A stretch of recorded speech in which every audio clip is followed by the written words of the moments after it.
Hello, YouTube. It's formulajonah here, and welcome to David, who's joining me for Petit Le Mans. This is the IMSA finale. We are here, viewers, for one last race in 2024. It's good to be back doing live streams, David. How are you feeling heading into this event? I mean, it's of course a mix of emotions because it's the final race, but I'm also excited. It's Petit Le Mans. It's one of the greats in endurance racing, and especially in IMSA. So, of course, looking forward to the race and a lot of great stories going on as well. So, I'm really excited and also a bit emotional because it's the last race and the last race for a lot of teams and drivers as well. Absolutely, yeah. We're heading into what is going to be an epic event at Road Atlanta, Michelin Raceway, Road Atlanta. 10 hours, viewers, of racing awaits us for the final event. Championships will be decided, racing is going to happen, and David, like you mentioned, a few send-offs as well, and we'll talk about those in just a moment. But viewers, if you're just joining us here, we are just about to go for green flag racing. The event of Petit Le Mans is going to start at just about, I would say, 15 minutes or so, 13 minutes to be exact from live streaming this. It's 10 after. That's the green flag, and then we're racing for 10 hours, as mentioned before. You can see live data of the top 5 cars in GTP to the right of your screen. Myself and David are to the left, and you have the top 5 for GTP. That will change across the race. And we're basically just going to do a watch along. We're going to be talking about what's going on during this race. Basically, we're just hanging out, talking about the action here in IMSA. It's always great to be live streaming with you, David, on this action that we always get. We streamed IMSA before at the Battle on the Bricks, which was very entertaining. We're going to do it again here at Michelin Raceway Road Atlanta for the event. And one of the big stories heading into this race is the fact that we are coming into an event where the championships, all of them in fact, except one, are going to be decided. Yeah, it's the championship decider. It's the final race, so that also brings a lot of different tactics. Of course, there is different points in the race where you get different amount of points for the championship. Yep. So there is gonna be some tactics about leading at certain times of the race. Um, of course, it's and me and Jonah have talked about this beforehand as well, that it's a in at least in GTP and hypercar, in that fact is Porsche dominated. So maybe not in terms of manufacturers championship. It's not decided yet, but it's really one-sided in that way. It's maybe not going to be the closest race, but of course, a lot of different stories, a lot of different teams trying different tactics out and trying to lead at that final moment in the championship as well as in the race. So it's going to be difficult to follow if you're not used to it. But if anyone has watched Le Mans before when they had the championship decided in Bahrain, we're also going to come to that track and see something similar where um, tactics will be different because of the championship. So I'm ready to see what the teams bring up and how everything is gonna unfold, because normally these championship deciders is the most exciting part of the race and the season. Yeah, absolutely. And we know that Petit Le Mans can be carnage, as put it before. We have had so much action across this endurance race. I mean, last year in 2023, we had that crazy crash with the number 31 Cadillac and the number 10 Acura. At the time, those two cars were battling for the championship as well, and that was dramatic, almost as dramatic as that crazy 3-car crash at Sebring that same year, which was, in my opinion, one of the most dramatic moments of that entire 2023 championship in IMSA. But yeah, there's a lot to look forward to in this endurance race. Like we've mentioned so many times before, 10 hours, viewers, same length as the WEC's Qatar 1812 kilometer. It's IMSA's third biggest endurance race behind the 12 hours of Sebring, and of course the big event, the Rolex 24 at Daytona. So, like we've mentioned, a lot to look forward to. Racing will get underway in just 10 minutes time, viewers. We are just about to get underway at Petit Le Mans. David, there's going to be around 53 cars making the start for the event. This is going to span across 4 different classes. We have GTP, LMP2, GT Pro, and GTD. And in the GTP class, we have so many cars, 11 actually, in fact. One of which is the Lamborghini SE63, which makes its return. Last time out, Lamborghini led the Indianapolis race and had very competitive form. They were taken out of the race, really, after a collision with a Ford Mustang, and they were forced to retire from the event. Do we think that now Lamborghini's got 3 races in with IMSA? Do you think it's possible that we could see that SC63 potentially get in the fight a little bit more than they have done in the previous events? Well, they have shown to improve race by race, and last time, as you mentioned, leading. Um, of course, they also have a bit more of a free role because they don't have that championship Right. fight because they are last by a huge margin. So they will have a bit more of a free race compared to the other cars and teams. Um, of course, they'll still have to be competitive, and I see them maybe having that free role will benefit them in the long run for the 10 hours. But something that always have to be I always have to remind people, and people always need to know before these long distance races, is that nowadays, since the 2010s and 11s, it's more like a 10-hour sprint. Yep. These cars are going full out every single lap. So in terms of tactics, this is going to be more about championship tactics, not so much about safety ties here. We need to have longer stints and all that. It's going to be full pedal to the metal, and everybody going for it, as we saw last year, ending with a huge crash between the two championship fighting cars. So yeah, I see Lamborghini having a good result. Of course, last time we talked about Porsche probably dominating the Battle of the Bricks, and in the end it was BMW having 1-2. So IMSA brings surprises all the time, and I wouldn't be surprised if we again see a 1-2 from something I haven't ever thought about. So yeah, in my opinion, I would love to see the '01 Cadillac, and I'm sure are going to talk about that more. But I would love to see that car have a great result, and if not win the race, just because of the story. It's Scott Dixon's was it last race as well, and in that car at least, and Chip Ganassi's last race in that car. So a lot of great stories around that car, and I'm really looking forward to see that race. Hopefully the thumbnail that we have with the pink Cadillac will bring good luck. We want to see that '01 Cadillac perform good. Of course, viewers, the Cadillac is sporting a new livery. It's pink.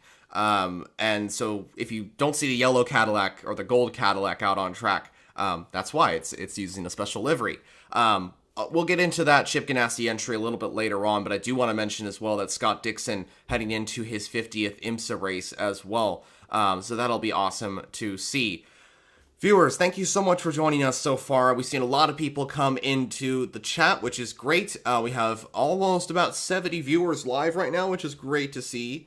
It's awesome to see so many people involved in the sports car endurance racing community. The channel has grown so much as well, which is just amazing to witness. And I really, really do thank you all for coming in and being a part of this community. And that's what it is, a community.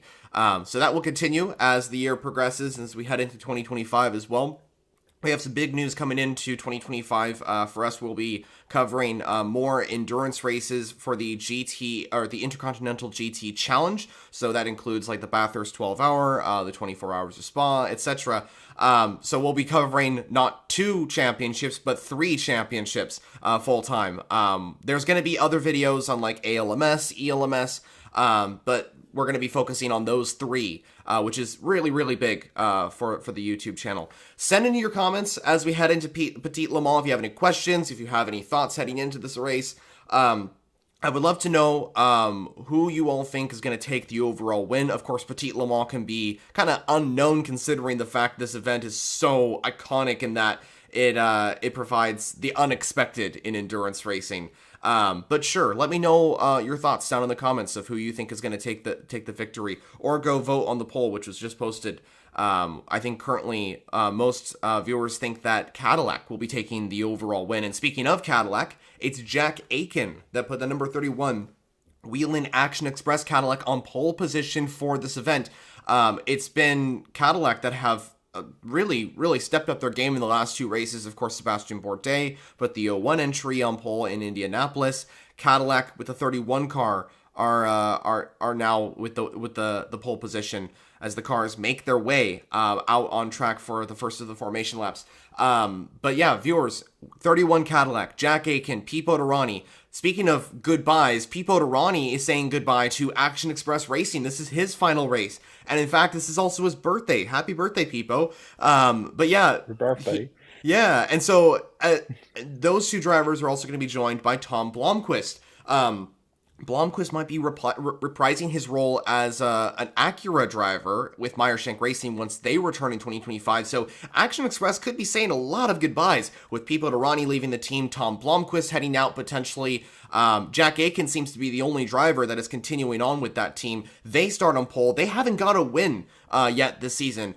Even though this car has been in position so many times to win an endurance race in IMSA this year, and despite them being in positions, they haven't been able to secure a win. The last victory that they achieved was IMSA's 12 Hours of Sebring, which was in 2023. So even though it's been a while, I think Action Express could still achieve a win here. They'll be looking for their first victory, and let's see if they can achieve that, of course. Yeah, as you mentioned, it's not like they haven't been in the position for it, because that car and that team has been fighting for the top positions. Also, when they came to Le Mans, they also did extremely well there. So, in general, Cadillac, it seems like their season has been really good performances throughout the race, but just not that final bit that made them win the race. So, and that's, again, if we're going to talk a bit about Le Mans, it's again Cadillac had a really good race at Le Mans, really good qualifying, having pole position, of course. So yeah, I see them having a great race. I hope for them, but as many other times, Cadillac have missed that final bit to get that race win, and you just need that in a close race championship like this is. Absolutely, yeah. Cadillac will be going for that win, second of the season, with either the 01 or the 31. Acura also are saying goodbye to Wayne Taylor Racing and Andretti. They move to Cadillac as Chip Ganassi's successors. So they'll also be looking to send off their season with a high, with a win with either the 40 or the 10. Which will be great to see as well. Viewers, we are just about 2 minutes to go until Green Flag Racing at Road Atlanta. So much to look forward to. And again, thank you so much for everybody who's joined so far. We will be broadcasting just our POVs of what's kind of going on, our reactions to what's going on. You can see the live data to the right of your screen of the top 5 cars in GTP as displayed on the right-hand side. And viewers, this is a question that's been asked in the comments, and I'm going to point this out. The way you can watch this race, if you want to check out the live feed, and this is something I highly recommend doing because IMSA, NBC does a great job at doing this. For those in the United States of America, it's going to be live on the Peacock streaming service and the USA Network. For everybody else, for the majority of everybody else, it's going to be on IMSA's official YouTube channel as well as IMSA TV. It's hard for me to gauge exactly every single place for live streaming, but the majority of folks outside of the US are going to be able to watch it on those platforms. But yeah, and speaking of... Yeah, I just saw... sorry, Jonah. I just saw a comment about someone in Finland.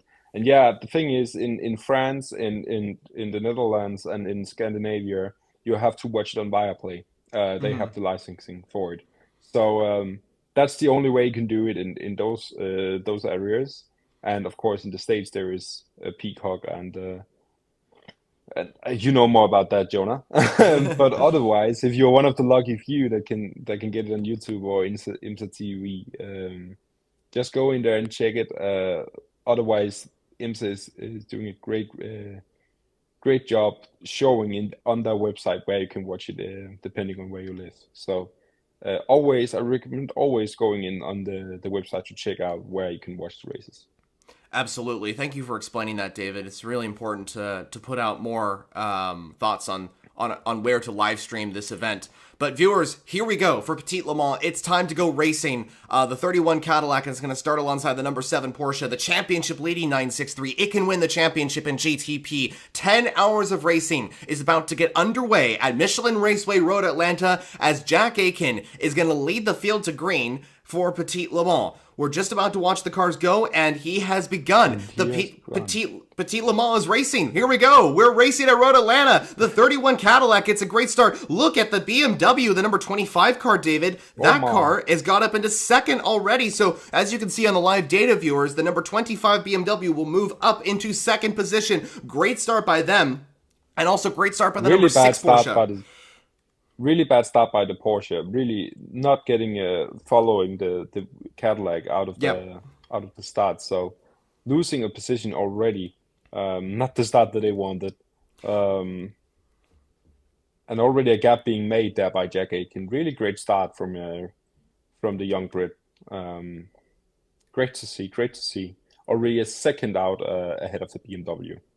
Yeah, that Cadillac is really performing well, and we'll see if the 31 can extend the lead off of the number 25 BMW, which had a great start. Like you mentioned, not a great start by the number 7 Porsche, which moves down to third in the leaderboard here. Over in GTD Pro and GTD, it's a pretty clean start as well. No major incidents across the entire field, which is great to see. But yeah, we start the second lap of Petit Le Mans as Jack Aikens brings the 31 Cadillac across the line with a very good gap already off of the number 25 BMW. Doesn't seem to be any more position changes amongst the GTP field. But over in GTD Pro, the number 77 AO Racing Rexy Porsche is continuing to lead, followed by the number 3, I believe, Corvette from Pratt Miller Motorsports. 4. Okay, thank you for correcting me. Yeah. For you guys not knowing, I have the live scoring here next to me because I can't watch the race. So a lot of things is going on, but yeah, close racing throughout the field. Really impressed by the BMWs. Just also, let's talk about this qualifying. 1, 2, 3 different cars, 3 different manufacturers, and when I watched the Daytona race in the start of the season, it was really just Cadillac and Porsche being the competitive cars. So seeing BMW and honestly also Acura fighting for great positions in the race is really nice to see. If as close as we can get this pack, as the better, because we've seen it in WC this year. Close racing gets a really close championship and gets a lot of views and people to start watching these kind of races, and that's what we want in the end. We want more publicity because we all know how great this sport is, but there's a lot of people that doesn't know it yet, unfortunately. So just this golden age of racing really helps out, and it's so lovely to see that close racing throughout the pack. Absolutely, yeah, we're getting one of the best eras in sports car endurance racing, as John Doonan, IMSA president, mentioned a while back. We are in the platinum age of sports car endurance racing, which is a great way to put it for sure. We have a comment coming in that says, when's the start of the race? It's actually already started. We're about 4 minutes into the event, and it's just started. So you can catch the race on the broadcast platforms, which I mentioned earlier. If folks didn't see that part, no worries. For the majority of folks outside the U.S., it's going to be on IMSA TV and IMSA's YouTube channel. Otherwise, if you're in the United States of America, it's going to be on Peacock and USA Network. I'm currently watching it on Peacock. They have a pretty good broadcast here of the event. And speaking of that broadcast, they are currently focusing on the GTP battle. Number 7 Porsche. It's closing in. It is really closing in, and I think Matt Campbell is starting to put a little bit more pressure on the BMW of Conor De Filippi. So it's possible that Porsche may have had not the greatest start to this race, dropping down to third. It's possible that Campbell is now trying to reclaim that second place as he closes in on the American driver of Conor De Filippi in the BMW. And something I want to point out real quickly is that even though the number 7 Porsche is in this battle for the championship, and you may be thinking they're probably going to play it kind of calm and just kind of hope for the best and kind of just don't pressurize the other cars too much because they want to maintain this championship position. I would think that that's kind of not the case, because they are also still going for the win. I mean, the number 7 crew wants the win of Petit Le Mans, another endurance race on their portfolio would be really, really good, because they've won the Rolex 24 at Daytona. They also won the 6 hours of Watkins Glen, or the 6 hours of the Glen. And that's those are 2 Michelin endurance rounds. To add a third, and that being Petit Le Mans, would be really good for the number 7 crew. Speaking of the 7 car, they also have additional racers for this race, just like the other GTP entries. One of those additional racers is in the number 7 car right now. That's Matt Campbell. He usually drives the WEC Porsche 963. Kevin Estra, a longtime GT racer and Porsche driver in general, is in the number 6 car alongside Mathieu Jaminet and Nick Tandy. So keep an eye on the Frenchman as well, because he's a driver that definitely can put in some great stints. He's raced before Petit Le Mans many different times, of course. I think last year raced with Pfaff Motorsports in the number 9 Porsche. But yeah, he can definitely put in some very, very strong stints when he gets in the car. Yeah, Kevin Estre, one of those drivers that will get the position no matter what. He Absolutely. will push, and sometimes over the boundary, but he will get there, and he's an incredible fast driver. So never sleep on Kevin Estre, as well as the Porsche team in general. You mentioned that they will probably not go safe and just be content with a third place. None of these drivers in these teams are racing just to finish second. Mm-hmm. So we mentioned this beforehand with tactics and what would happen. Would some teams go for certain positions throughout the race? Probably still, but don't get me wrong. Every single one of these cars is going for the win. This is a huge race.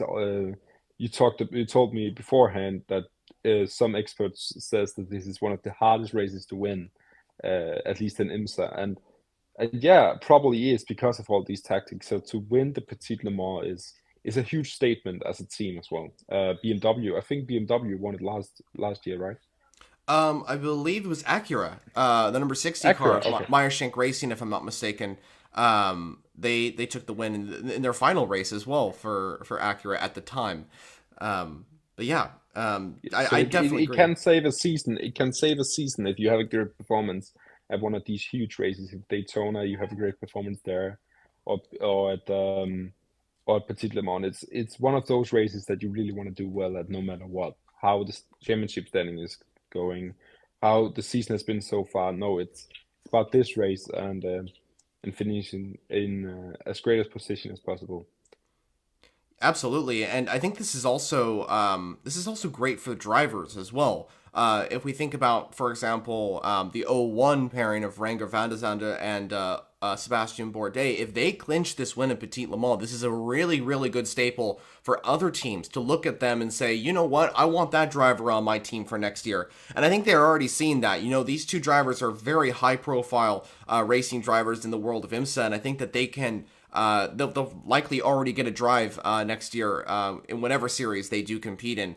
We'll see how that goes. But we are currently seeing the GTP cars go through the GT traffic. They've caught up with the GT cars in the across the grid. Jack Aiken leads the number 31 Cadillac in GTP. Ben Keating, the Texan racer, is leading in LMP2 in the number 2 United Autosports entry.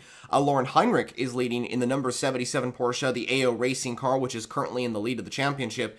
And then it's Scott Andrews in the number 80 Lone Star Racing Mercedes, which only races in the Michelin Endurance rounds and is also confirmed to be on the 2025 entry list as well. So, yeah, this is a great pair of great lineup of all racers here. As I'm currently watching a great battle, and viewers, if you see me kind of glancing over to the side of my screen, that's because I'm watching the live feed. We're seeing a great battle between two Porsches, one being a customer, the other the factory. It's the number 6 Porsche and the number 85 JDC Miller Porsche. Those cars have just swapped positions. The number 6 has moved, I believe, into 6th place ahead of the 85 JDC Miller Porsche. Speaking of the German brand, David, I want to quickly point this out because this is something that we should definitely mention, and this is something that Samuel mentioned in the comments section here, Porsche have officially clinched the GTP Manufacturers Championship, to put that in quote. David, I want to get your quick reaction on this. Porsche, champions of GTP. I think it's officially confirmed that they are following the qualifying session. Well, it's when if you have followed the race in general endurance racing this year, it will come to no surprise that Porsche is doing great. Mm-hmm. Um, but for them to come to for the second season, only second season with the car in IMSA and winning the manufacturers championship is an outstanding job. And and only they can do the double, they can also win in WC. So um, just Porsche having a great year in all different classes as well. So we just mentioned it that yeah they won the manufacturer championship and is having a great podium position right now in this race in GTP, but also leading the GT Pro with that Mm-hmm. Rexy car. So Porsche in general have had a great endurance racing season, and this is just one of those statements, winning the manufacturers championship, that you would almost come to expect from Porsche, but still to do it is something different, and to do it in their only second year reminds me a bit of when they came back to LMP1 and Le Mans in the WC a few years ago and just dominated right from the off almost. So yeah, really nice to see as a Porsche fan, and also great to see for the team and something for the competitors to think about, because they have really have to step up their game now when Porsche is coming with a car like that already for the second year. Um, it's going to be tough to fight with them. So yeah, really great to see as a fan of the team. Absolutely. Yeah, it's definitely going to be great to see what they can achieve across the remainder of the season. Of course, Porsche also involved in that manufacturer's fight in GTD Pro. So that's going to be great to see what they can achieve later on in this race, if they can also clinch that as well. Although Aston Martin are in that fight, and we know that the Heart of Racing can win championships. Back in 2022, the number 27 won the GTD championship. That car is currently racing in GTD Pro to help the number 23 and Aston Martin Heart of Racing in general to secure the championship. But we'll see how that all plays over into the rest of this endurance race. Viewers, we are just a few minutes in to Petit Le Mans. We still have a long ways to go. As it sits right now, we have about 9 hours and 45 minutes remaining of this event. So still a long way to go of this endurance race. And things are already taking place that I would honestly expect in the final minutes of this event.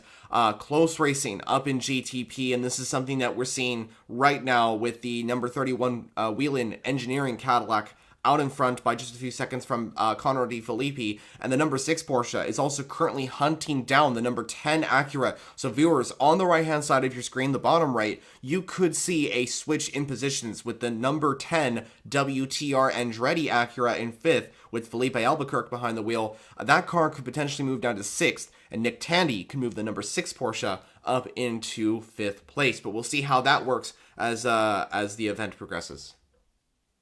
Yeah, a lot can still happen, and we're seeing the gaps starting to form a bit more now with the traffic and all that. The bigger gaps will come now, but still close racing. Of course, as you mentioned, still over 9 hours left, and the race is going into that state where people are going through traffic, and we're getting more and more used to it, and it's settling down into their positions. So. Um, it's this is the fun part, and this is where you can almost by certain see some of the first problems starting to form, because normally when you get a bit relaxed and you get into the traffic for the first time, still fighting close racing with your competitors, Mm-hmm. then crashes will come. So it's normally here where we see the first full course yellow or something like that, but none of the matter so far, and that's really nice to see. Also thinking back to Battle of the Bricks, where a long part of the start of the race was under full course yellow.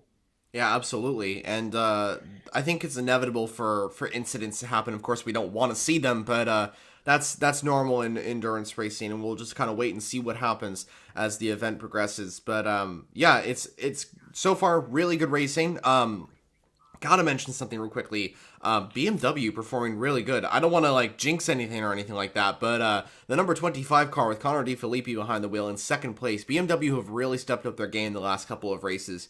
I think Road America, they are performing really good until, of course, that incident with the number 25 car. Indianapolis, super incredible result for the team. 1-2, their best results in IMSA competition. The 24's first podium as well. And then here at Road Atlanta, I keep getting those two mixed up. The number 25 BMW is sitting in second place right now. Of course, a long way to go in this endurance race, but that is so far really strong performance from the BMW M Team RLL crew. Yeah, and building on that gap to the number 7 Porsche 963 up by Matt Campbell. So not in a fight, and actually being stable in second place for Connor DeFilippi is great to see. And of course, they came right from a 1-2 finish and on Battle of the Bricks. So wouldn't count them out at all, especially this season. Also, their second year with that car. So, and second year in IMSA in general. So nice to see that they are already fighting as well. And hopefully next year we'll see them in the championship battle together with Porsche and Cadillac and Acura as well. I hope to see them perform a bit better next year. Of course, coming off last year where they had a really great season, going into this year where the results just haven't been there.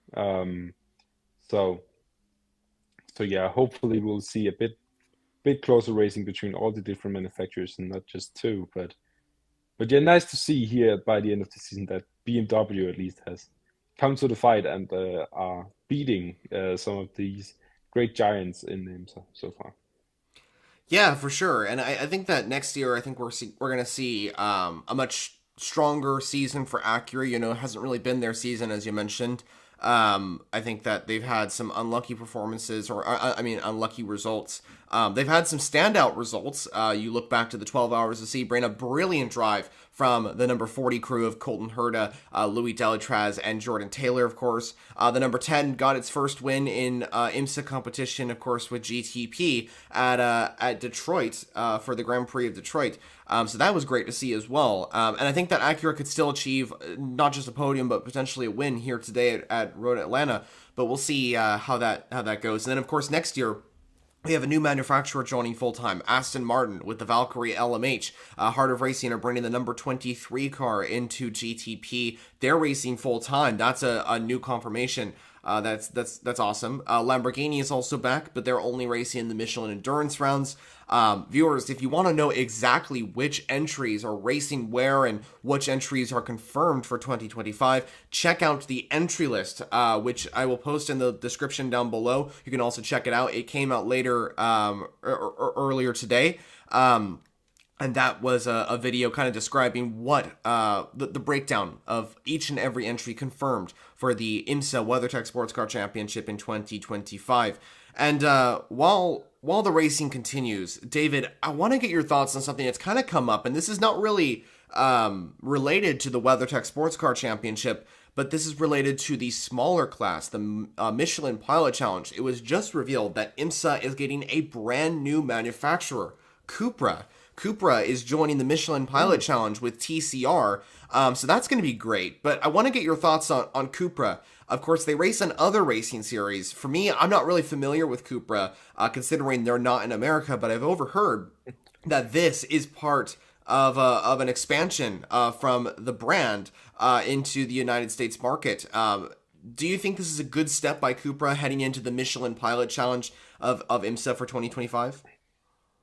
Well, of course, Cupra being the old Seat, if anyone remembers that brand, um, having great results in different GT and touring car series. So um, I hope to see them be competitive. And of course, as from a like PR view and from IMSA view, it's always great to see new manufacturers join and to see a new manufacturer go to the United States. It's also great, of course, expanding cars and racing in the States is always great. As we get our first yellow flag, just wanted to mention that with the '01 Cadillac also in the pits. I don't know what has happened. Do you see anything, Jonah? Yeah, I wanna touch on this. I'm trying to figure out exactly what's happening because the '01 Cadillac is in the pit lane. I'm looking at the live feed here, and it looks like the car was it looks like the car was coming in for a regular pit stop because there was a mechanic putting in fuel. Oh, and that's the reason why It's the Lone Star. Yep, it's the lone. That car was leading in GTD. What happened? That car was leading in the class. This is a nightmare for Scott Andrews in the number 80 Lone Star Racing Mercedes. David, what are you seeing right now? Of course, the worst thing, and this is a track again where if you go off out on the gravel trap, you're caught. It's not one of those modern tracks where you have a bit of more lenient way with the track limits. This is hard racing, and unfortunately has come to strike on the Lone Star car that honestly looked pretty dominant in the lead of the GCD class. So it looks like it has spun. I think maybe with a contact with. Oh, there is a car also. Is that just a? I A think it's safety a car? safety. Yeah, it's Yeah, a safety safety car. vehicle. But I think it has been in contact out of the corner or to the straight. Um, so yeah, really unfortunate to see already. But I mentioned before, this is the part of the race where traffic comes into play, and that battling between different classes will take its victims. And unfortunately for Lone Star, they were the first victim. Yeah, this is devastating for the 80 team. They were having such a good run. They qualified on pole with Scott Andrews aboard that car. Now they're stuck on the gravel. They will get out. This is great that they will be able to get out. The safety vehicle, this 80 Mercedes, out of the gravel here. However, this is going to put them at least a lap down. Speaking of which, the number 96 Turner Motorsports BMW has taken the lead of the GTD class and has just passed the number 80 Mercedes. Going back up to GTP, still trying to figure out where the '01 Cadillac is. Has it exited the pit lane? Right now, it is not in the top 5. Something happened with the '01. I want to find out what is going on It with is the in entry. 11th place on the Okay. grid. No, 21st place overall. Um, but what exactly has happened? Someone said in the comments, Cadillac disqualified, but I don't know if that's the case unless something happened. I can check Twitter or X now as it's called in just a moment if we don't see any more further updates. But yeah, right now, still trying to figure out what's going on with the '01 Cadillac. You said it's down in 21st. Did you say it was? 21st place right now. Okay, that's further Um, down. Well, and that's something that right ahead of the Noreen Heinrich car oh, with that Brexit car. Of course, everything is going to get caught back up with the full course the yellow flag, but mhm. um, still weird that it's a very early stop as well. So, um, but yeah, also as mentioned before, tactics we don't know anything about, but it seems a bit weird for them to be the only GTP car going into the pits so far. Yeah, very, very early stop. This could be a normal regulated stop, but it's very early. And something that kind of caught my eye here, and David, you might have seen this as well, is that when the '01 Cadillac came into the pit lane, the mechanics opened up the right-hand side door. Now, if they were giving something to the driver, like for example, refueling the drinks bottle or something like that, usually from what I've seen is they would open up the left-hand side of the door. So that makes me think something's going on with the right-hand side of the car. However, I don't know exactly. That could just be a coincidence and something's on there that they're just quickly taking a look at or doing something. Good news, 80 Lone Star, the number 80 Lone Star Racing has come has come out on track, and I've just got a comment coming in. This says the '01 has received a mechanical black flag. So it sounds like the car has been disqualified from the race. But I want to check this. I want to confirm this real quickly. So I'm going to look at social media and see what's going on here. But this is bad news if that's the case for the '01 Cadillac. That's really, really not good. Yeah, as we see every single other car coming into the pit right now, the pit stop round has begun with this yellow flag coming out. So, um, a lot of changes happening right now, and a lot of positions getting tumbled up and down. But yeah, really weird. Jonah, have you found anything about that Cadillac Not and yet. That's what I'm what trying to has figure happened out. to it? Yeah, that's what I'm trying to figure The out. I don't understand what happened to the '01 Cadillac. There's nothing on social media from my feed that's saying anything about a disqualification if that's the case. And the car has gone back out on track. So it has rejoined the field. So that makes me think it's not a disqualification, something more different. But pit stops have taken place under this full course safety car, and this is something I want to touch on. David, this has changed the order around. Jordan Taylor has moved the number 40 Acura into the race lead. The 24 BMW hasn't pit either. Both cars have stayed out. The 31 Cadillac is going to be in third, but the number 7 Porsche has got ahead of the number 25 BMW. So that's quite interesting as well. Yeah, obviously a faster pit stop Right. and always getting mixed up in these pit stops. But it's going to be difficult to follow who's leading actually because we're getting into these pit stop and we're seeing the different strategies playing out. But nice to see as a Porsche fan, them being extremely fast in the pits, as we know Porsche Penske to be a extremely well-oiled team when it comes to mechanics and pit stops. So. Not surprising that they are that great in the pit stop, but honestly, what has happened to that? Because the number 25 BMW, so far I can see in the scoring, has actually lost 3 positions in the pit stop. Hmm. Um, Maybe them taking tires or something. I can't really see. So Because they also lost position to Nick Tandy in the number 6 Porsche and uh, Alessio Picarillo in the number 5. yeah, that's a good point to mention, David, because what did happen to the 25? Usually what that means is that it's either a like the car had something wrong or something like that, like a slow stop. That's what I'm trying to say. Or they took on a longer pit stop, strategic wise.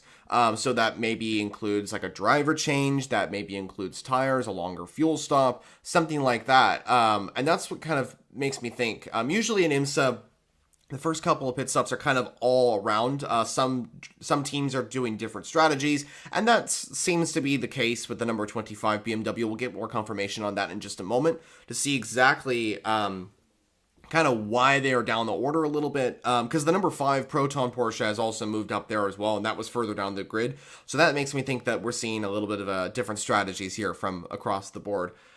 Viewers, I am still looking to see exactly what happened with the '01 Cadillac.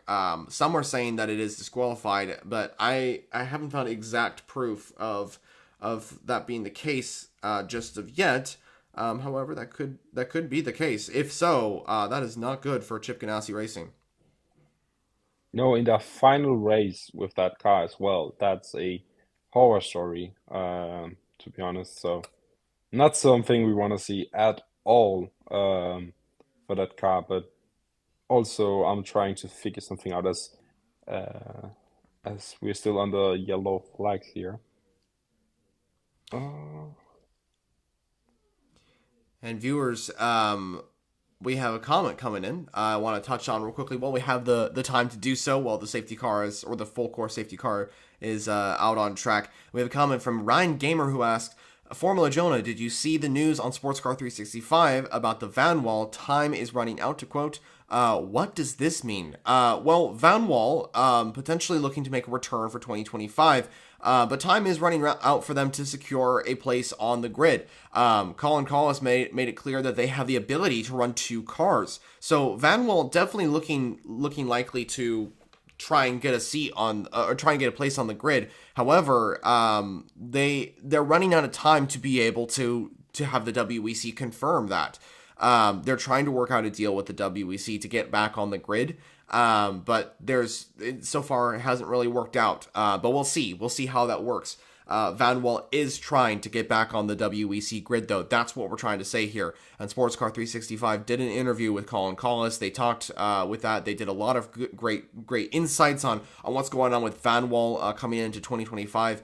And it looks like there's a lot more preparation for the WEC and a lot more changes to the Van der Waals 680, which is a really good sign if they're looking to return. And we want to see a smaller manufacturer like Vanwall back on the grid. Same thing with the Soto Fraschini if they make a return in the future. But we'll see. Hopefully that answers your question. I hope I did that. And viewers, if you're wondering about Vanwall and what's going on with them recently, I am working on a video, and that will come out shortly on the Van der Waals 680 news, which will definitely be great. But anyway, back to the IMSA race.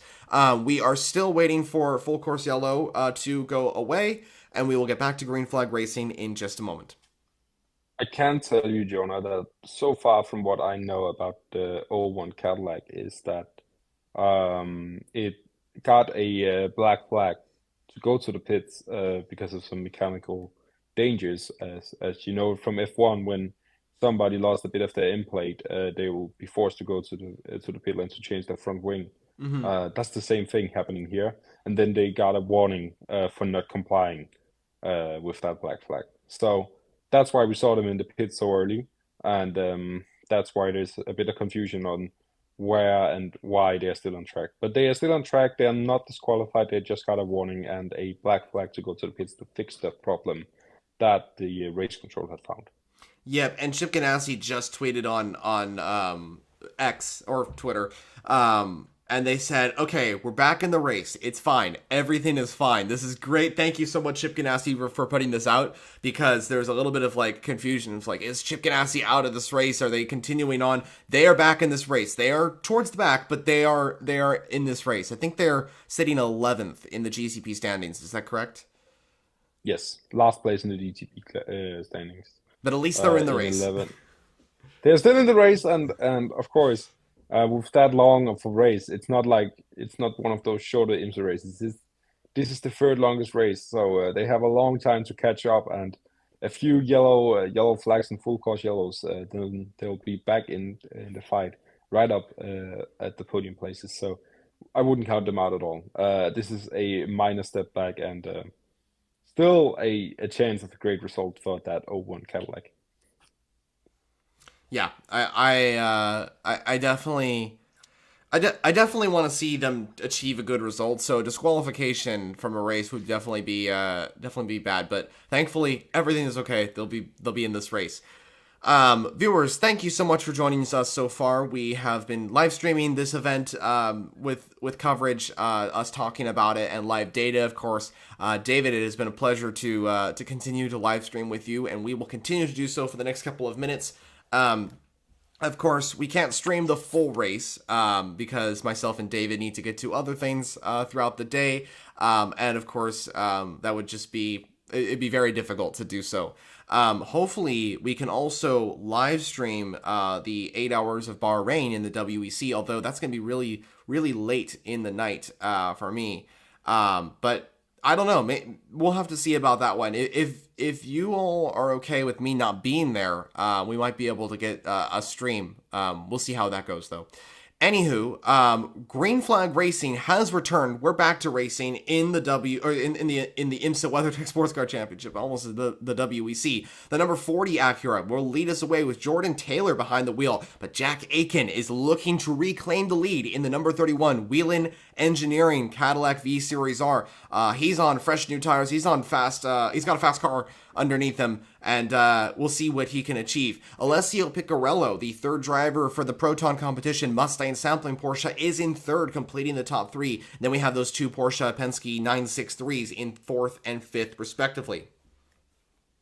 Yeah, great start. And viewers, you must remember that Jordan Taylor in that number 40 Acura has not pitted yet. The other cars in GTB has. So that's why he all of a sudden is in the lead. And really well done to fender off that Cadillac with Jack Aitken so far. Of course, Jack Aitken coming out of the pits, all fueled up and ready to go.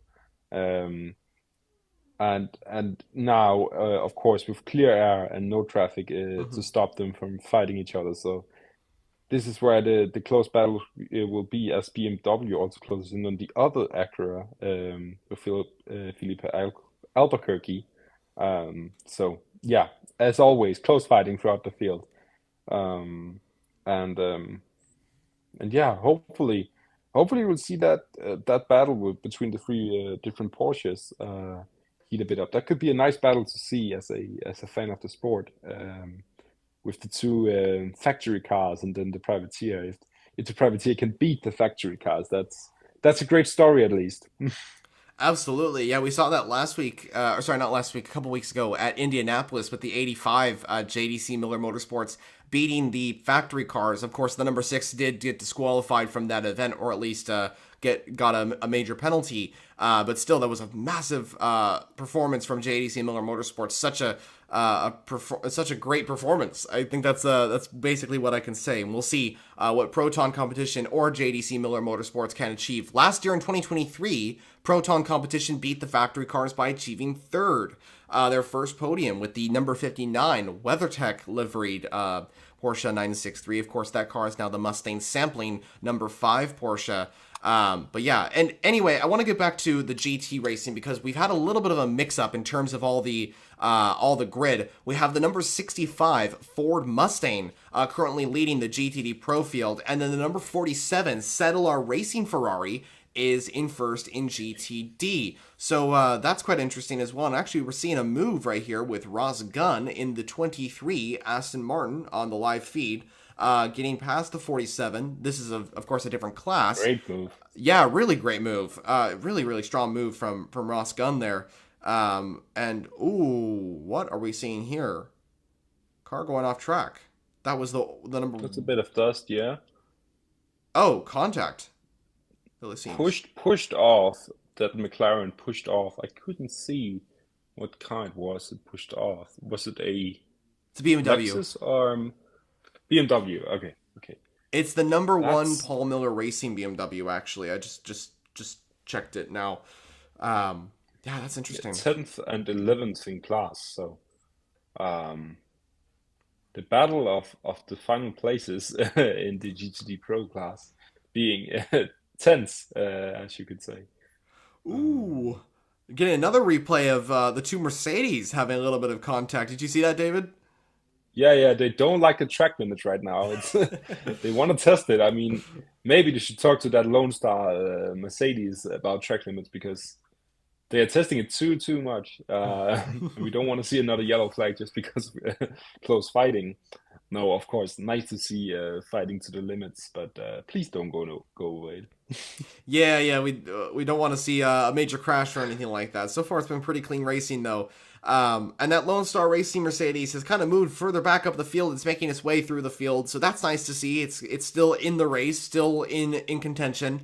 And yeah, the GT field really performing good. Ford continues to lead in GTD Pro, the number 65 entry, followed by Daniel Serra's number 62 Risi Competizione Ferrari, and the number 3 Corvette of Antonio Garcia. So yeah, GT really proving some great action here, and we always get great action. I think I remember all the way back in 2021, if it was during the night when we had a fierce battle between one of the Porsches. I think it was the WeatherTech leading Porsche and the number 4 Corvette back in 2021. Just around the final turn of turn number 12, there was a amazing side-by-side action moment between the two cars. I still remember it to this day.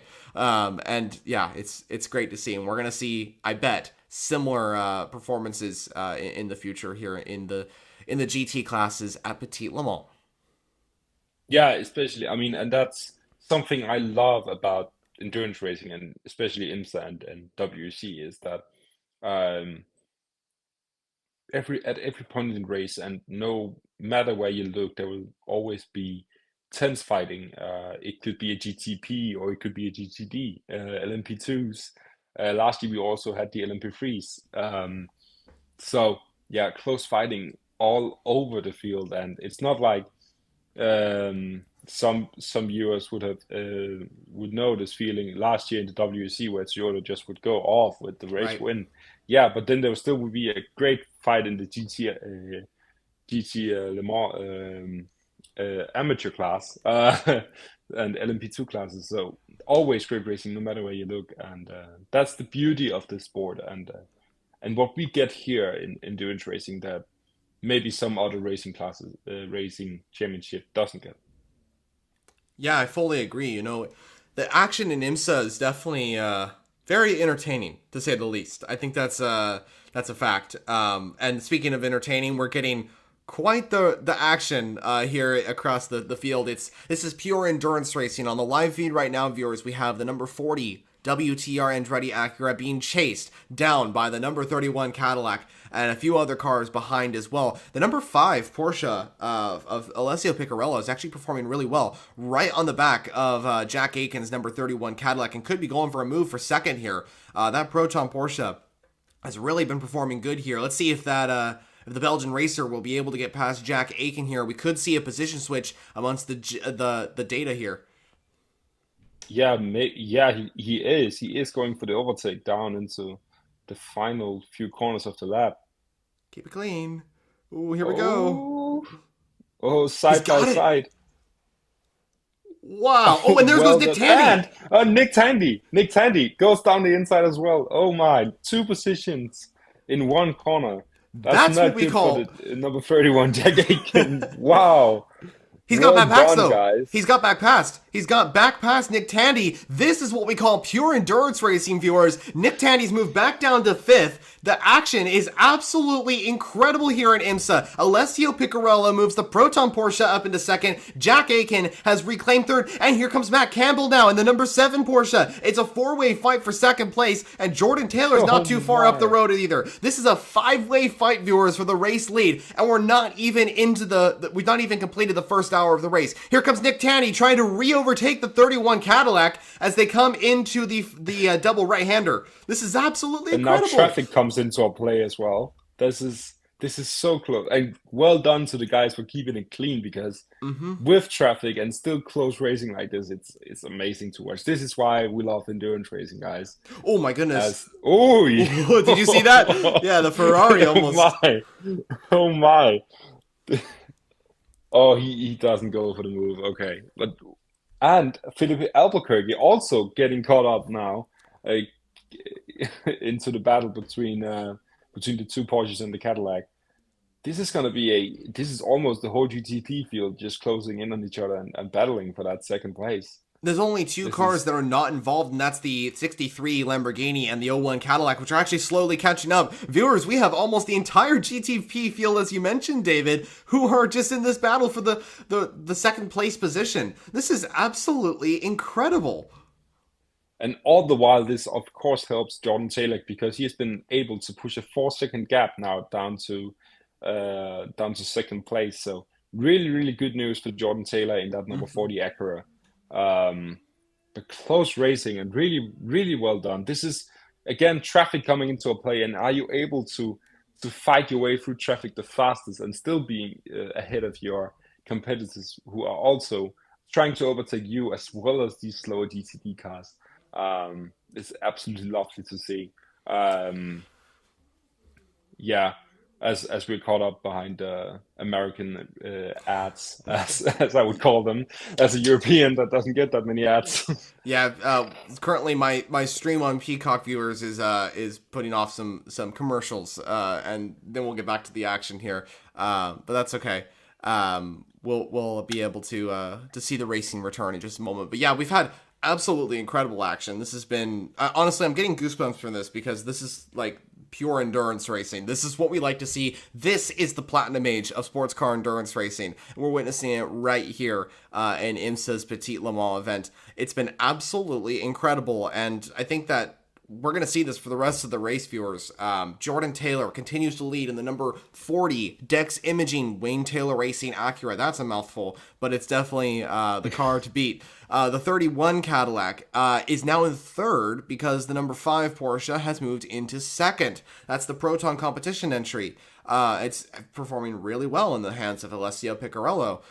So great to see. And then we have the 2 963s from Penske in 4th and 5th position right now. Remember, viewers, these 2 cars are battling for the championship. Also involved is the 01 Cadillac.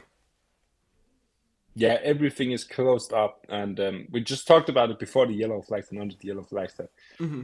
is this bad news for the number one Cadillac, O1 Cadillac, with all this black flag stuff. No, of course, right back into the action after yellow flag session, and this is also IMSA's like strong point. They get all caught up again and bunched up and ready to fight. So you can lose a lot of time on track, but get it all safe back up with a yellow flag, full course yellow. So great news for Sebastian Bourdais in that O1 Cadillac. And close battle as Jordan Taylor has been able to push out a 6-second lead down to second place right now. Really great news for Jordan Taylor in that number 40 Acura. Yeah, you put it well. I think that the 40 Acura has definitely got a good performance right now. I think that you make a good point that one of the strong points of IMSA is that all the cars can kind of bunched up together no matter what happens. I mean, unless you crash or something like that. Like if there's like some sort of penalty or there's like a spin or something like that, the car is right back in the action. A perfect example of this is Nick Tandy in the number 6 Porsche at Road America. That car made contact with the 31 Cadillac and it went on to win. It went on to win. It got like involved with the 31 Cadillac, got a penalty, went all the way down to the back, and then eventually won the race. But we're back in the action, and David, I'm sure you've seen exactly what I'm seeing. What a move! Yeah, BMW. Oh my! Is it a double move again? Is the Here comes the second one. He's. Oh yeah, he's still going. No, he's not getting it. Oh, well defended from Felipe Albuquerque, but what a move from Conor Di Filippi down to that corner, final corner of the lap. Is that turn 12? Yeah, turn I'm not 12. mistaken. Yeah, Mm-hmm. turn 12. A lot of moves so far down in turn 12. So great to see, and clean moves as well. Um, as the Penske Porsche 963s are caught up behind traffic right now and losing a bit of time to the Cadillac and the Porsche number 5. 5 cars. Yeah, Look at that. 5 I, cars in the fight for what is it, 4th place. all in And one picture. yeah, that's and just up the road is the number 31 Cadillac and the number 5 Proton Porsche. So technically 7 cars are in a fight for second place right now, which is absolutely incredible to see. Conor Di Filippi chasing down the 2 Porsche Penske's. He's looking for a podium here. He's looking for the win, actually. He's looking to reclaim the win of this race. As meanwhile, we have a great move going on by the number 24 BMW. That's Well defended. So very well well. defended. Oh my. That's Oh God, Felipe Albuquerque defending for his life right now. Oh, but look at Philippine. He's looking for another move into turn 12. He doesn't make it yet, but wow, this is absolutely incredible. Like you said, Albuquerque is pulling off an incredible defense in that number 10 Acura. It's incredible to see, and honestly, from viewers, if you don't know Felipe Albuquerque, what a driver! So fast and so good on track to defend as well, and he's just showing off right now ahead of that number 24 BMW with Philip Ain, also a great driver. So this is the battle between great drivers, and all the while, I think Jordan Taylor is just chilling out in front, 10 seconds ahead, and just thinking, where did they go? What happened to them? They were right behind me. But no, he's just going off, and the battle for second is almost the whole grid right now from GTP. Amazing to see, and again, can't stop echoing myself. This is why we love endurance racing. Absolutely. Yeah. I mean, 4 different manufacturers involved in this fight. Hopefully we'll see Lamborghini join the fight as well. It seems that SC63 is chasing down the rest of the field as well as the O1 Cadillac, which is making its way through the field. The cars have spread out just a little bit. The closest battle we're seeing right now is the number 24 BMW and the number 10 Acura. In fact, Philip Ain is looking to make that move on the number 10 as they head down into turn 1, but not quite yet. They're split by a GT car there. The number 10 Konica Minolta Acura with Felipe Albuquerque behind the wheel continues to hold on to what is, I believe, 7th place at the current moment, but Philip Ain in that number 24 car, of course, the winners of the last event in Indianapolis, is right on the back and looking to join Conor Di Filippi, who is now right on the back of the number 7 Porsche. This is just... I am blown away by the action we're seeing in IMSA right now. This is why this championship is one of the greatest in all of the world. Yeah, and Felipe Albuquerque, they're getting some breathing space between the GTP cars. I couldn't stop thinking when we saw that in the start of the lap that at Heart of Racing Aston Martin, just looking there and saying, "Oh my, this is me next year, fighting in that GTP class." And so right now, I think they are really happy that they are not in that battle because, oh my, it's close and going on everywhere and fast cars, really well driving in traffic. I mean, this is one of the I listened to an interview with Kevin Magnussen talking about this, that when he joined IMSA a few years ago, one of the first things that he had to adapt to is that racing through traffic and Hmm. being fast through traffic, because you can be an extremely fast driver over one lap, but if you can't fight through traffic, you will be nowhere in IMSA and endurance racing in general. So this is just showing the quality of all the drivers in the field, both the GTPs but also the GTD cars and drivers, that they are able to fight between each other and leave enough space for each other. This is so nice to see, and still being fast. Some of the fastest cars in the world, of course, we're watching right now. So this is amazing for us to see. Absolutely, yeah. I think this is one of the this is why IMSA is so amazing. We can't say it enough. The action we're getting in this championship is just brilliant to watch. And yeah, and viewers, this is something I want to quickly mention, just real quickly. We've mentioned it a couple times during this stream, but we're currently watching the live feed right now. So if you are unsure exactly what's going on in the racing, despite the live timing, you can check out the race live with the live feed. I'm going to mention it real quickly again. I want to do this for folks that maybe are unaware, as we see the 31 Cadillac moving ahead of the Proton Porsche up into second. Viewers, racing in for IMSA is going to be broadcasted on Peacock and the USA Network in the United States of America. For those outside of the US, the majority of folks will be able to watch it on IMSA's official YouTube channel and the IMSA TV. There's other places as well across the world that are broadcasting the event. David, you know a few of those, of course. And yeah, Yeah, yeah. there's a few for sure. Yeah. If you live in Scandinavia, the Netherlands, or France, you have to go to Viaplay to watch the race. But of course, and you have to have the sports package as well. So there's a few different ways. But if you're ever in doubt, come listen to us, and we'll bring you the news from IMSA. And if not us, then go to IMSA's website. They will also have a site to show where you can watch the race, depending on where you live. Absolutely, yeah. That's a great point to mention for sure. There's a lot, and actually, viewers, there's another way to also watch racing and IMSA besides us and on IMSA's official YouTube channel. Go to the race yourself. You can go in person. We have a few people actually in chat. Someone has just commented and said, "I'm watching on track. Who's in first?" And there's a few people I know for sure that are going to be at the event. I'm not gonna like shout out any folks or specifically, but there's a few YouTube content creators that are friends of mine, and I'm sure you're familiar with, that are actually at the event doing action or watching the action live. So this is something you should definitely do, especially if you're near Georgia, or you can grab a flight or a car. You can head over. This is something you should definitely check out. For me, whenever IMSA comes to California, I try and get a lot of events in.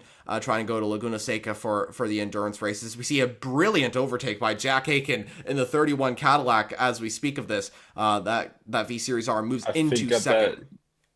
Yeah, I think that was the replay of what we saw on track Yep. not that long ago.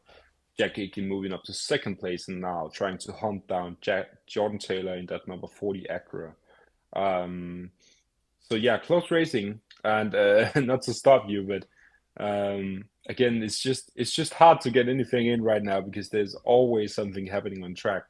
Um, and you don't want to miss anything. I think that's one of the things that is difficult when you're watching on track, or honestly also at home with a broadcast. You don't want to miss anything in these longer races. So going into the night, you you almost don't want to sleep because there's something happening all the time.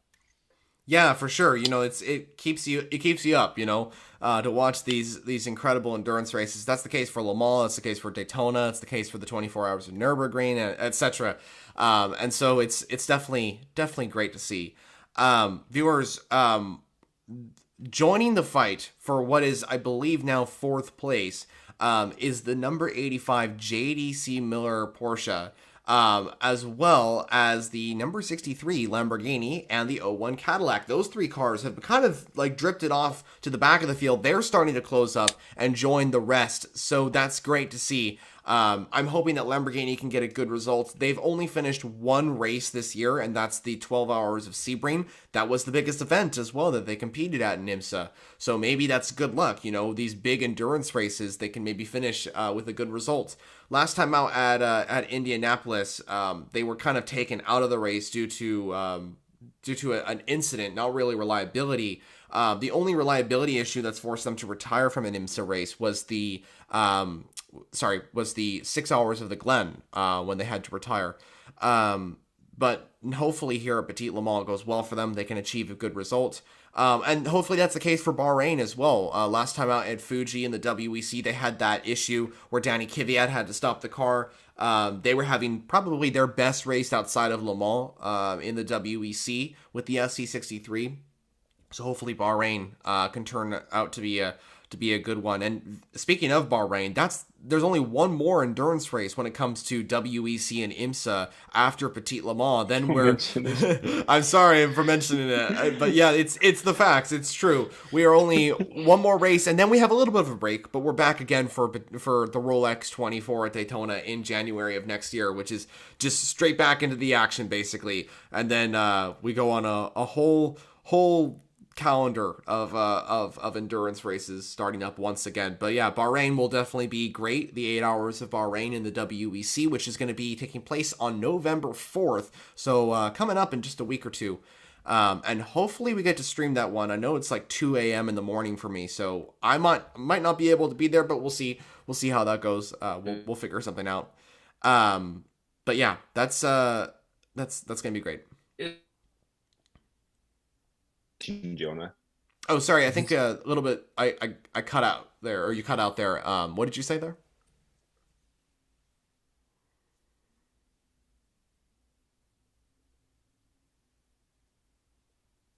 Oh, for some reason, you're still cutting out, David. I couldn't hear you that second time. Hold on a moment. Let me see if I can reset the connection. Hopefully, your connection improves in just a moment. I'm just checking everything to make sure everything's good. Right now, for me, you're frozen on my screen. But yeah, let's see if we can. Hopefully, you're still frozen for me right now. I'm not sure why. Oh, I think he's gonna reset. Okay, so David's gonna be back in just a moment. He's gonna reset and come back. Not sure what happened there. We're gonna get David back in just a moment there. As the IMSA action does continue, we are just an hour into this endurance race, and then racing will return as we have 9 hours to go, viewers. Still a long way to go. Hold on a second. Back again. I just lost Wi-Fi. That's why. No worries. You're back though. Yeah. All right, David is back with us. Thank you, viewers, for your patience. No worries. Just a small. I don't even know what to call it. It doesn't really matter. David, you're back. You're back with us. That's all that matters. Yeah. It wouldn't be a formulajonah stream if I didn't leave at some point. Well, Wi-Fi problems as always here out in the outskirts of Denmark. No worries. No worries at all. It's good. I'm still waiting for my Starlink Wi-Fi. So. But yeah, no. Thankfully, still able to watch the race, even though I lost the Wi-Fi for some reason to your call to our stream. So I have caught up to what happened. That's good. Yeah, well, we still have action going on in IMSA. The number 65 Ford is currently leading in GTD Pro as we get a small commercial on my side. And the number 32 Korkhoff Preston Motorsports Mercedes is leading in GTD. Also, I want to quickly mention something before we continue on with our live stream here for just a little bit longer. There was an onboard of the number 74 Riley LMP2. That's the first ever onboard we've got of an LMP2 car from Riley. The only other onboard we've gotten of the Orica 07 and IMSA was the 04 CrowdStrike entry, but I just wanted to point out that's kind of cool that we saw the 74 get a onboard. We'll probably see it in just a moment once we come back from a commercial break here on the Peacock stream. But yeah, viewers, great to see that IMSA is expanding into more onboards. You can find onboards over on IMSA TV, on IMSA's website, of course, for the event. And there's a few onboards from the GTP class. There seems to be the Riley LMP2 now, and a few from GTD Pro and GTD, which is definitely helpful, especially if you want to see exactly which car is doing well. Like, for example, I did a video a while ago on a specific entry, the Rexy Porsche, in fact, and I could just look back and see, I could watch the whole race, and I could see exactly when they pitted. I can see exactly all the data that is going on from that car, like who's in the car, what fuel they're taking, what tires they're taking, etc. And so this is something that is really, really great, and I appreciate IMSA doing this. The same goes for the WEC. The 24 Hours of Nürburgring also has onboards as well of cars, which is just proves of the wonderful technology that we do have to have the ability to stream these onboards. But the number 40 Acura from Wayne Taylor Racing Andretti continues to lead this race, followed by the number 31 Cadillac and the number 5 Mustang Sampling Proton Competition Porsche. Yeah, as we end off the first hour of racing here at Road Atlanta.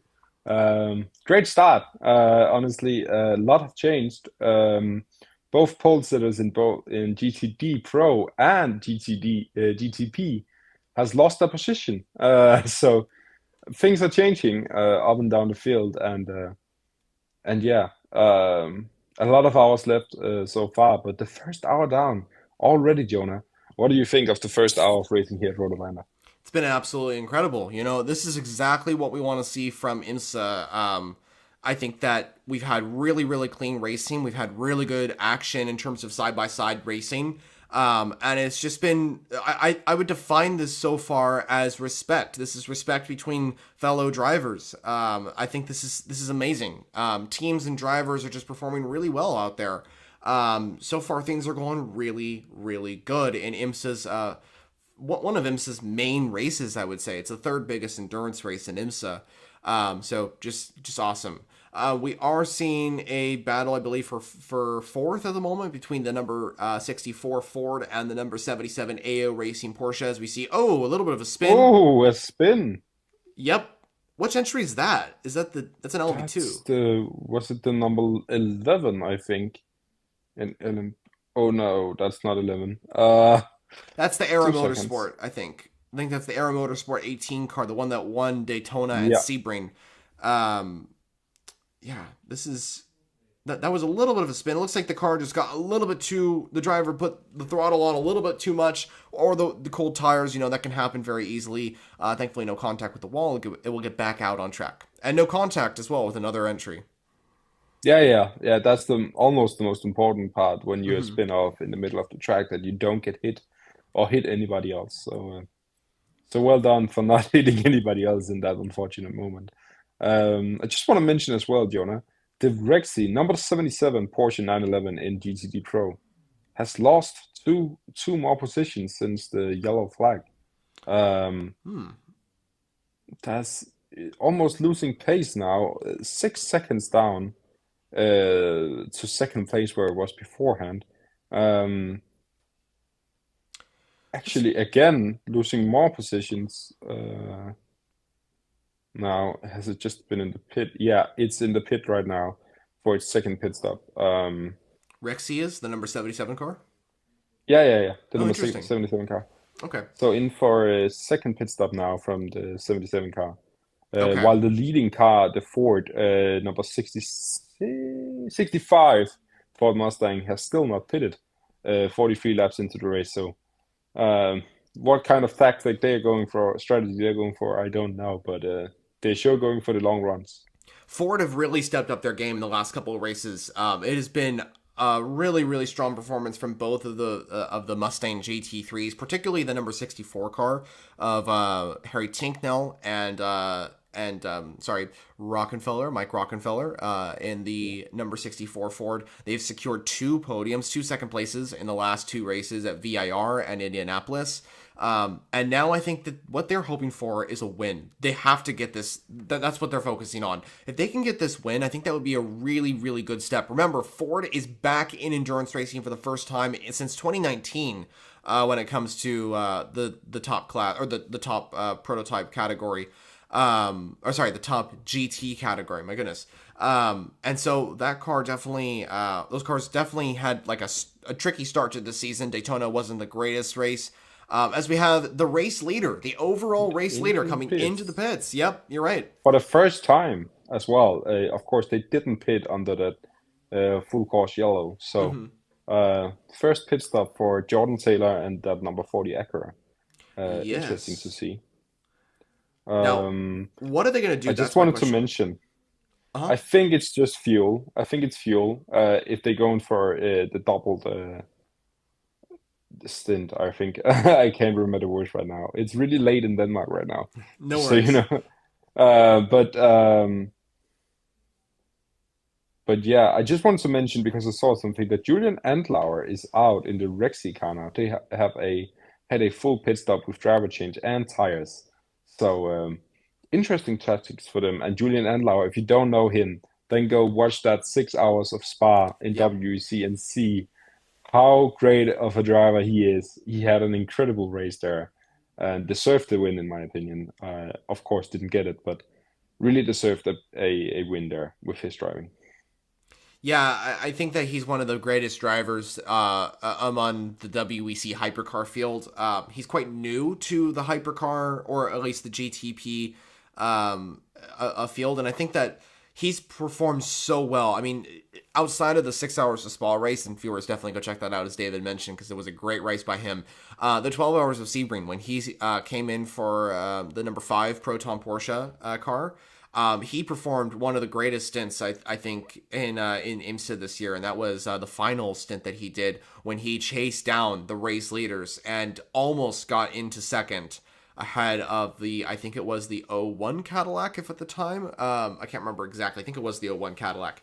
But then contact was made, that car went off the road, and that ruined any chance of the Porsche to get the win. Otherwise, I think they would have. I think they would have been able to win that race at Sebring, which would have been huge. But yeah, Julian Adler, incredible performance from him, and we'll see what he can do as he jumps in the Rexy Porsche alongside Lauren Heinrich, of course, and a fellow Danish racer, Michael Christensen, who is a factory WEC driver. Rexy has 2 Porsche 963 drivers in the car. In fact, Julian Adler, of course, for Proton Competition, and Michael Christensen for the number 5 Porsche Penske in the WEC.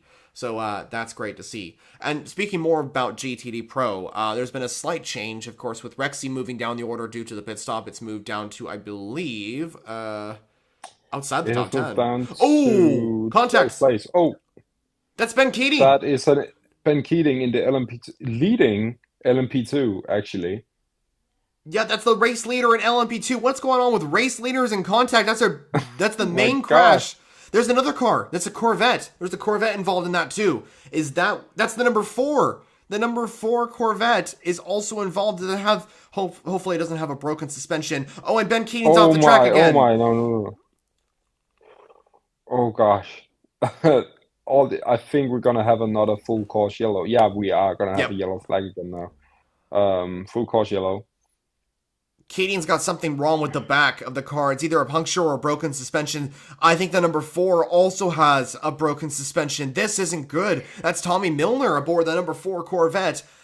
A lot of cars Could are coming that to be the end pits. of the race for that Corvette number 4 if they have a broken suspension? That's oh my, Ben Keating on skates down the straight right now. Oh, Doesn't look good. where's Julian Adlauer going to go in the Rexy Porsche? He's having to avoid. Same thing with Daniel Serra in the Ferrari.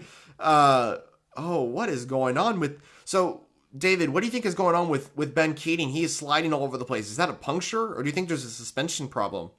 I think it's a combination because as I mean, he had a huge hit to the back of the car, of course. So he's lost all of his downforce to the back with the loss of that rear wing. and clear suspension damage as well. Let's see what happens here. Ooh. Oh, he gets hit on the outside.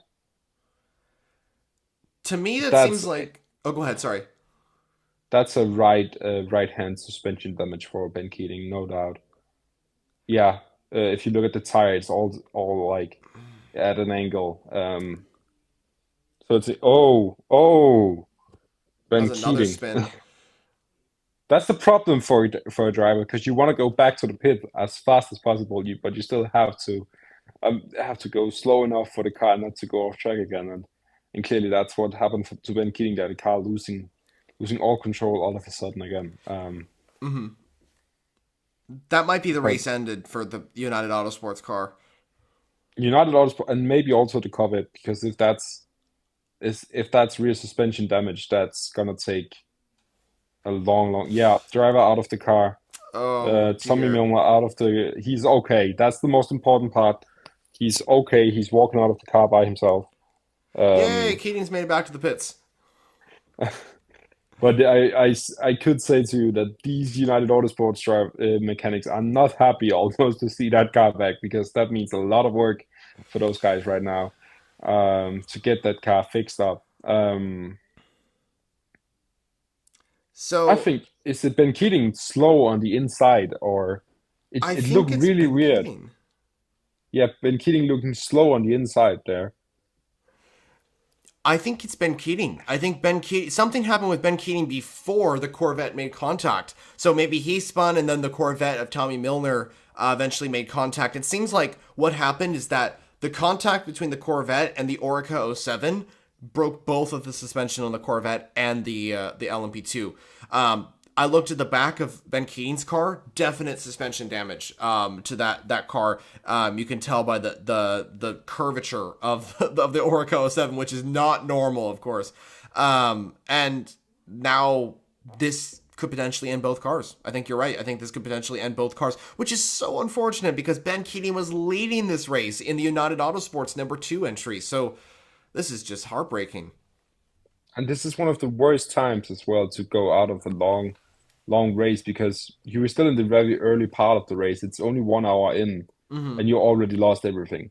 And I feel for Tommy Milner in that cover, just being there and you can't do anything. You're just sitting there and you knowing the race is over, Yeah. everything is done. All the work that we put in for this 10-hour race out the window. That must be one of the worst feelings. I mean, the only thing that can beat that, in my opinion, is losing it at the end of the race. Yeah. Uh, so so yeah, it's the worst feeling, no doubt about it. And I feel for Tommy Miller, but the most important part is he's okay. He walked out of the car himself, and that's always great to see when a big crash like this happens. I think it's still possible that the both cars could get back into the race. The Corvette, even though the driver did get out, it could be transported back to the pit garage, and the team of Pratt Miller can get to work. Same thing for the United Autosports car. Thankfully, Keating was able to get that entry back to the pit lane. But the good news is that the cars can be repaired.